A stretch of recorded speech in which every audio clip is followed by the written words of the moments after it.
Go ahead and hit it, Josh.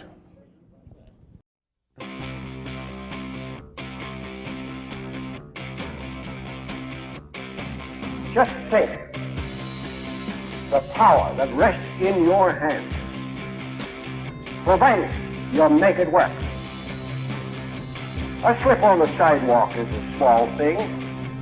It happens to millions. A fall from a ladder is a small thing. That happens to millions. The slip or the fall produces a subluxation, and that subluxation is a small thing. The subluxation produces pressure on the nerves, and that pressure is a small thing. And the pressure cuts off the flow of mental impulses, and that decreased flowing is a small thing. And that decreased flowing produces a diseased body, and that is a big thing for that man. Then multiply that sick man by 1,000, and you control the physical and mental welfare of a city. Multiply that man by 1,000,000, and you shape the physical and mental destiny of a state. And multiply that man by 156 million, and you forecast and can prophesy the physical and mental stages of a nation.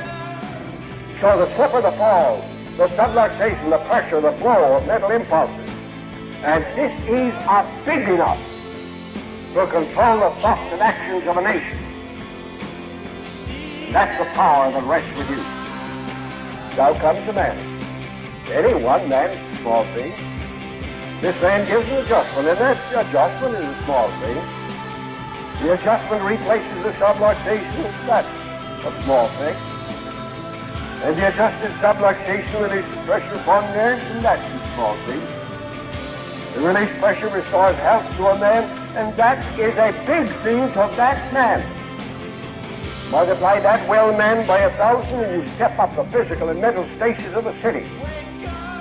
Multiply that well man by 1,000,000, you increase the efficiency of a state. And multiply that well man by 156 million, and you have produced a healthy, wealthy, and better race for posterity. So the adjustment of the subluxation, to release pressure upon nerves, to restore mental impulse flow, to restore health, is big enough to rebuild the thoughts and actions of the world. So the idea that knows the cause, that can correct the cause of disease, is one of the biggest ideas I know. Wow. It's a big idea, right? Everybody say it's a big idea. It's a big idea. The big idea and all else follows. I'm going to add one more thing. If I could be bold enough to add one more thing to that. It's a big idea and all else follows. But you know what? We got to go to work. Because it doesn't happen without the work. You can have the big idea, all else will follow, but you got to go to work in order for it to happen.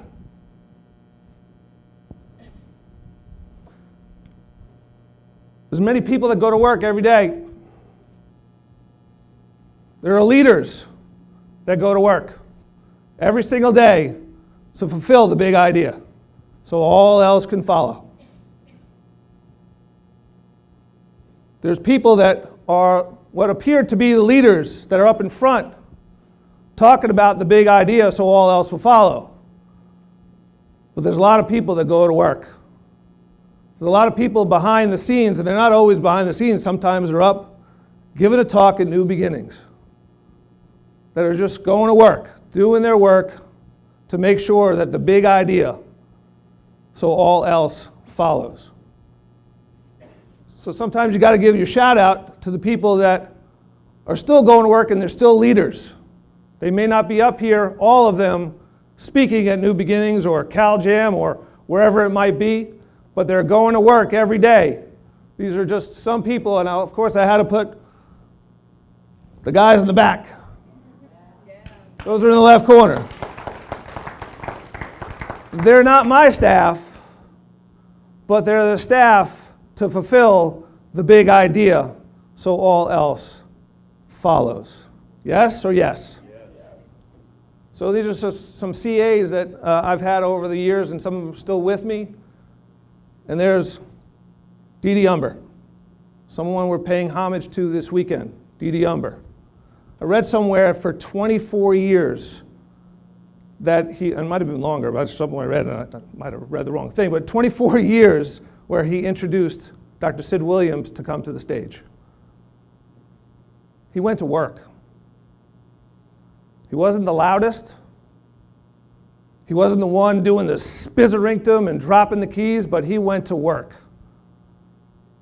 so that the big idea can happen, so all else will follow. It's a big idea. We have lots of big ideas, some really cool ideas. Here's maybe one of them. A healthier spine and nervous system from birth can lead to a healthier life. Everybody say, I agree with that. I agree with that. Now say I agree with that, not just because I told you, but because you agree with it. Say it again. I agree with that. Yeah, your spine and nervous system needs to be healthy in order for you to live an active, healthy life to whatever age that's going to be. But what a great tool, instead of talking to our peers about the big ideal and all else follow, like who knows that? We do. But when we go to work and see the people every day, our patients or just someone who is coming in here with John, there was a lady that came in here who was using this room next week. She's opening up a new business, so she's having a big party. So the big idea would have been, oh, hey, nice to see you, how you doing? The other big idea is, all else will follow, is, hey, who's your chiropractor? Just asking the question. So what happened? After we asked her, who's your chiropractor? Where do we find out where she lives? 2 exits north. So what do we ask? Well, how do we get in touch with you? Did you get her phone number? Yes. So there's a big idea. All else will follow. But if I didn't ask the question, it ain't going to follow. It's just not going to follow if you don't ask questions and you don't go to work. So we got to go to work. All of us have to go to work. And I know you guys go to work. And I know you do it every single day. But we're going to ask you to go to work. Continue to go to work. I say this for myself too. Go to work. Because at every level of practice, you look at how your practice is going, whether you're a chiropractor or you're a CA or you're a spouse, or if you're a kid growing up in a chiropractic family, or if you're a family that's being adjusted by your chiropractor. You still got to go to work and teach people how to live an active, healthy life without interference through the chiropractic adjustment. It's just what you got to do. If you're not going to do that, then don't be in the profession. Or don't be in the profession, but still go to work, because it's really important that people live an active, healthy life. Who wouldn't want that? Who wouldn't want to live an active, healthy life? So you got to teach it. You got to teach it. Right, Patty? You got to teach it. So you teach the kids that come into the office, hey, you know what? You would make a fantastic chiropractor. Can you adjust your little bear here? And what do you think she says, Rose? Absolutely. Can I really? So you teach them what the principles of chiropractic are by living an above, down, and inside out and getting the big idea so all else will follow with simple language of, hey, let's just make sure that the bear's spine is in line. They can understand that. You just talk about it. Right? You just talk about it. And so there are other big ideas that are out there that maybe don't fall into the big idea that we have. Care that seeks to prevent disease, promote health, and prolong and enhance the quality of life is not considered medically necessary. And you know what? I'm glad that they have that language in the Medicare guidelines. Because you know what? We can take people from crisis care, from symptomatic care, relating to them on the level of symptomatic care from their crisis, and tell them that the way that they're going to heal is if their spine and nervous system are working correctly. And they go, yeah, that makes sense. And then we can say, you know what? If you want to keep your spine active and healthy as you age, because you're going to anyway, why don't we keep your spine healthy, active, and strong by making sure that you get lifestyle care with a chiropractic adjustment along with it? And lifestyle care can mean so many things to so many different people. But you ask them the question, what does lifestyle care mean to you? And usually what they'll say, well, I like to exercise. Fantastic. Would you like to exercise with nerve interference, or would you like to exercise without nerve interference? They go, without it. Okay, so we're going to see you next week or next 2 weeks or 3 weeks or whatever it might be for you. Then they're starting to live that chiropractic lifestyle that has 156 million people to shape a nation, to shape the thoughts and actions of the people that we're surrounded with. The people that drive next to you when you drove down the parkway or up the parkway to come to New Beginnings. I always get crazy. I had a patient come in and she said, you know what, doc?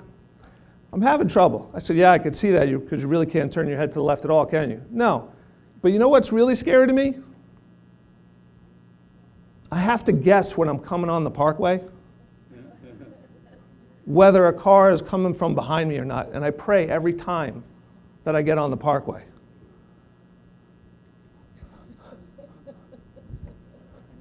What? What? And that's okay with you? No, it's not okay with me. Good, I'm glad you're in the office. Because then I look her in the eyes, I said, you know what, I'm really glad you're here. And you want to know why? Because my kids now drive.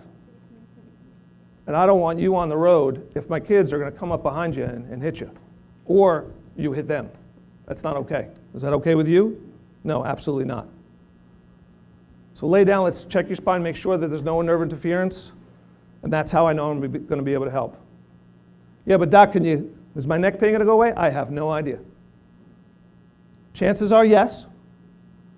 But what I'm going to do is I'm going to make sure and check your spine and make sure that there's no interference. If there is, I'm going to give you the best chiropractic adjustment that I know how to give to take the pressure off the nervous system so that your body can do what it needs to do, and that's heal itself.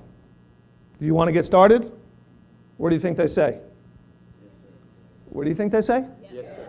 What do you think they say? Yes. Yeah. So here's Joe and Elaine. Now, when they first started in my office, I've been in practice now 25 years.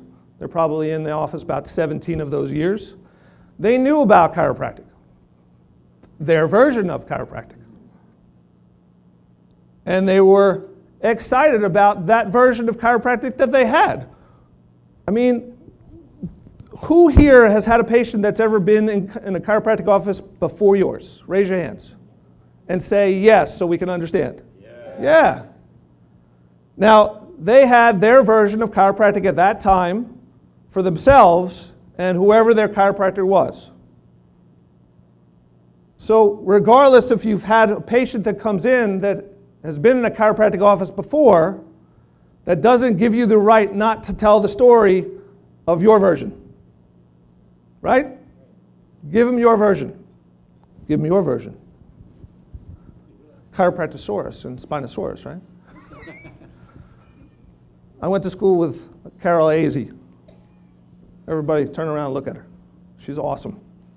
Fantastic chiropractor. Give her a hand. Yeah, absolutely. So one of my CAs put up on our whiteboard, we have a whiteboard that we change every week or so for a different message of chiropractic. Some of you have seen in my talk some of those little sayings. Well, we had a Chiropractosaurus and a Spinosaurus. And the Chiropractosaurus was this wonderful creature who, I don't remember what the saying was, but something about an adjustment and how cool it was. I don't remember what it said. And the Spinosaurus was another creature who was just a loving creature that just enjoyed better health and vitality in life. So it was kind of cool. But we made a t-shirt back in the day when we were classmates together. for us to sell as a class project, and we made some money doing that by telling the chiropractic story about kids and making sure that the kids really get it. So here's Joe and Elaine now, 17 years later. They don't miss their adjustment. They just moved to Delaware. Sad for me, good for them. It's where they wanted to go. It's fantastic.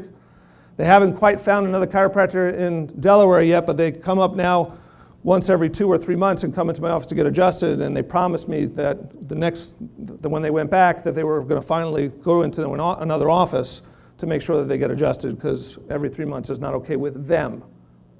Certainly not okay with me, but that's my agenda. That's not what I want to put on them. It's not okay with them. She said it's not okay with me anymore that I haven't stepped in another office. So sometimes they have to make that conclusion themselves when they've missed their adjustment. And not because they missed their adjustment and it hurts, but they missed their adjustment because they know it's the right thing, and it's the right thing to do. So we transition people from the mentality from crisis care to lifestyle care. And all of this is our chiropractic philosophy.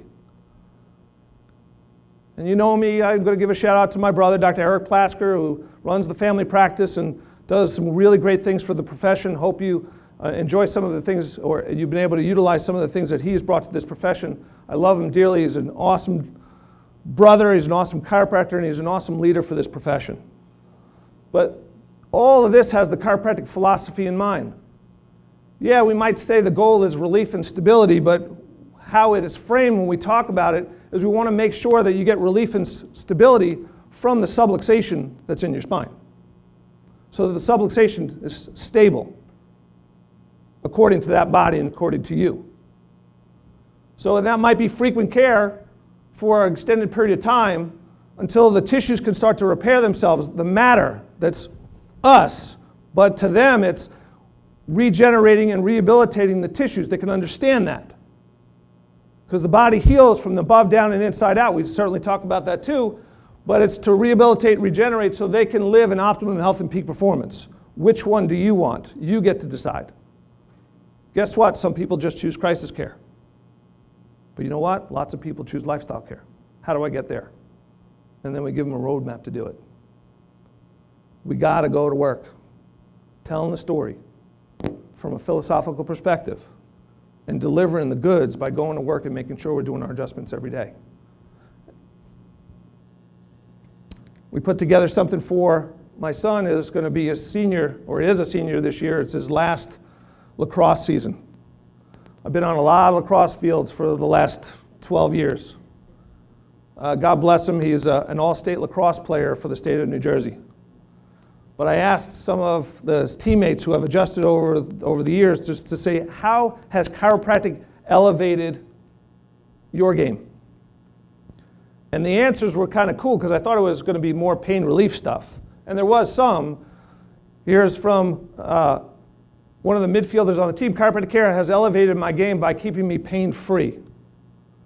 But here's another one all the way to the other side. This is Keenan Allward. This guy is an awesome lacrosse player. You got to see this guy on the side, man. He just whips it and goes in the goal almost every time. It's awesome. But he said chiropractic care keeps me balanced and agile and helps me stay alert and focused on the field. That's not pain relief. That's vitality. That's focus. That's awesome. Here's another, Greg Coleman, who is in the center here. He's committed to going to play lacrosse at Army. Super kid, awesome. And he said, after my adjustments, I immediately felt a difference, and the spasms in my back were gone for the next game, which allowed me to help my team win. You're my team. You help me win.